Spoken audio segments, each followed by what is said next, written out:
Lesson 1. Don't Join the Mooners by The Mystery of Writing. Summary. Grian joining the Mooners didn't exactly go well. Day 2, exhaustion.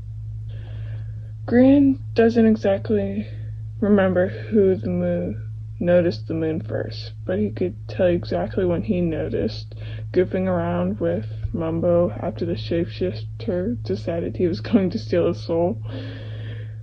Grian was planning on warning Mumbo, knowing that there was definitely a chance that Mumbo could grow wings, considered the spoon had gone on one and needed a human soul, seeming to forget that Grian was an avian when he was planning to steal his soul when Grian noticed the size of the moon. And while he did point it out, he, like many of the other hermits, believed he was just imagining things at first, until more and more hermits began trying to figure out how to stop the moon from growing closer, to figure out how to save the server that they called home. Which one thing led to another, led to Grian burning his bed and becoming part of the Mooners. If anyone had enough brain cells to spare, they would have realized that Grian joining a group whose sole purpose was to not sleep to appease the moon when he barely slept already was a horrible idea.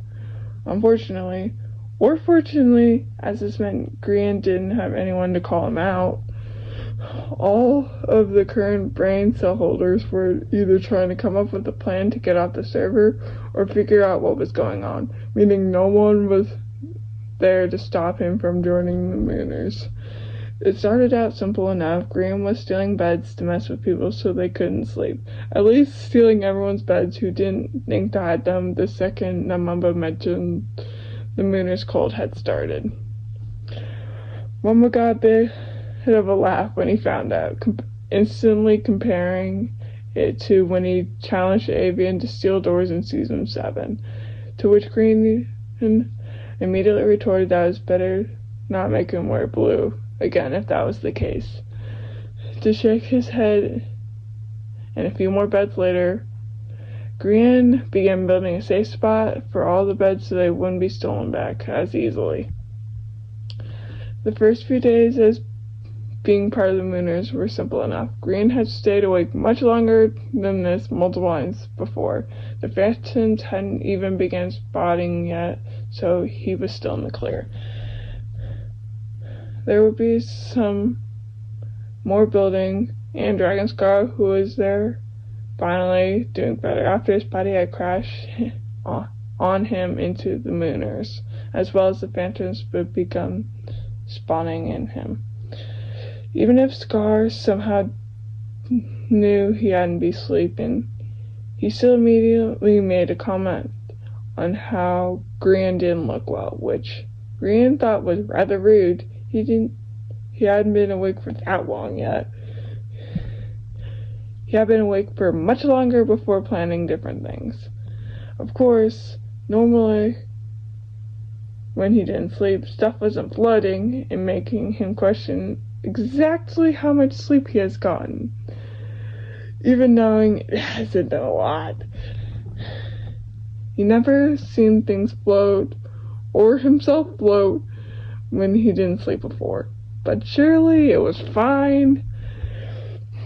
It wasn't until the phantoms became cackling at him that Grian realized that things were going off. I mean, sure, he was starting to feel tired, but that was normal. He had never heard a phantom cackle before. I mean, sure, he's never been awake for this long before, but he didn't think that phantoms could cackle. Little did Grian know this would be the beginning of the end. The other hermits were beginning to notice how tired he looked, which granted, he knew he looked bad, but he didn't think it was that bad. At least, he didn't until Pearl pulled him aside, worried about him.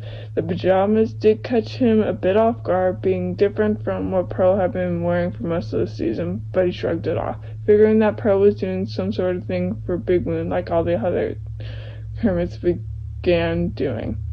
Look, Gribba, I know what you're doing, the whole mooner thing, and that's fine, but there's nothing saying you can't sleep for a little bit. Look, Pearl, I'm fine. His sister quickly interrupted him. Mister, I watched you stumble over nothing. We're not even dealing with the weird floating business from merging knows what at the moment. You need to rest. The whole point of mooners is to give up your bed so you don't sleep the night away. I know. I saw the whole thing set up that Munbo did. That doesn't mean you can't. Oh, and I don't know, sleep during the day or something? Gribba, your body will give up on you if you don't sleep. I'll be fine, Pearl, Grian sighed, waving Pearl off. Gribba, you can't do this to yourself. Pearl tried to call out for Grian, trying to get through this stubborn avian. Sorry, Pearl. Very busy. Have to work on Midnight Alley. Grian called out before quickly rushing off into the sky, stumbling slightly as he did so, before she tried to make him sleep. As much as Grian liked to pretend that he was okay in front of Pearl or Impulse, or anyone who asked him what was going on, trying to convince him that he needed some rest, he did know better. He noticed he was struggling to stay awake, but he figured it would be fine, so he would continue to work like nothing was wrong. The phantom's cackling had been a bit annoying, and as he may not be sure whether or not that was going around in the world, or because of the moon, or if he was just hallucinating. Either seemed like they were equally likely at this point. The longer he stayed up, the less sure he was about what was real or what was not. As he struggled to stay awake, even dunking water buckets on him to try and keep himself awake, even as he struggled to build blocks slipping out of his hands, even as others tried to convince him, Grian refused, being very stubborn.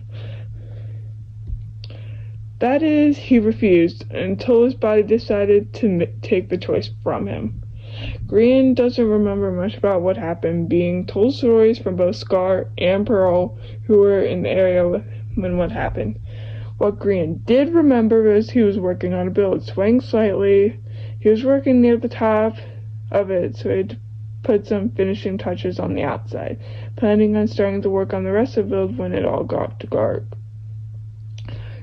Scar said that Pearl, when they both go up to check on him, Pearl mentioned noticed him swaying and preparing to fly up to talk to him. But before either of them could approach, call out, or any of that, so he saw them sway even more and fall. Pearl acted first, having already been ready to fly up and talk to Grian, flying up to catch the parrot hybrid before he even hit the ground, and respawned, most likely at the spawn as he hadn't been sleeping. Once Scar was sure Pearl had Grian, the Vex headed over to Grian's bed shop, breaking the glass and grabbing a bed up, placing it in the middle of the alley as Pearl flew the two to the ground. The two quickly sent a message to the Krat, letting them know it wasn't to be disturbed for at least the next couple of hours before Pearl set Grian down on the bed as Scar put some signs in front of the bed, knowing that Grian would wake up a little confused. Next thing that Grian remembered was hours, nearly a day later. He didn't remember going to sleep, and yet here he was in a bed in the middle of his build. And he definitely felt more rested than he had the last time he remembered. Glancing around and he noticed the signs and got up to read them, not stumbling for the first time in a while. Hey, Gree, Pearl and I were in the area when you kind of crashed and we caught you. Figured you want to know what happened. Send us a message when you're awake. From Scar. Why do I feel this is going to lead to me getting yelled at? Grian muttered as he pulled out his comm. You whispered to Good Times with Scar and Pearl Crescent Moon. I'm awake. Pearl Crescent Moon whispered to you in Good Times with Scar. I'm coming over now. Good times, the Scar whispered to you and Pearl Crescent Moon. I'm on my way over as well. True to her word, before Grian could even put his calm away, he got tackled by Pearl, his twin hugging him tightly. Never do that again. Pearl, don't. If I hadn't been there... Okay, I won't. I'm sorry. Good, Pearl grumbled, glancing up to see Scar walking in. Now, what the hell were you thinking? Oh, I think I... growled Grian tried before Scar gave him a look to the entrance. Oh, no you don't, Songbird! To say Grian got yelled at for that stunt was going to be an understatement. It took so long to convince them he was right, and even with all the chaos going on, they kept checking in on him, and just in case, making sure he didn't pull another stunt like that. At least making sure he didn't do it for the rest of season 8.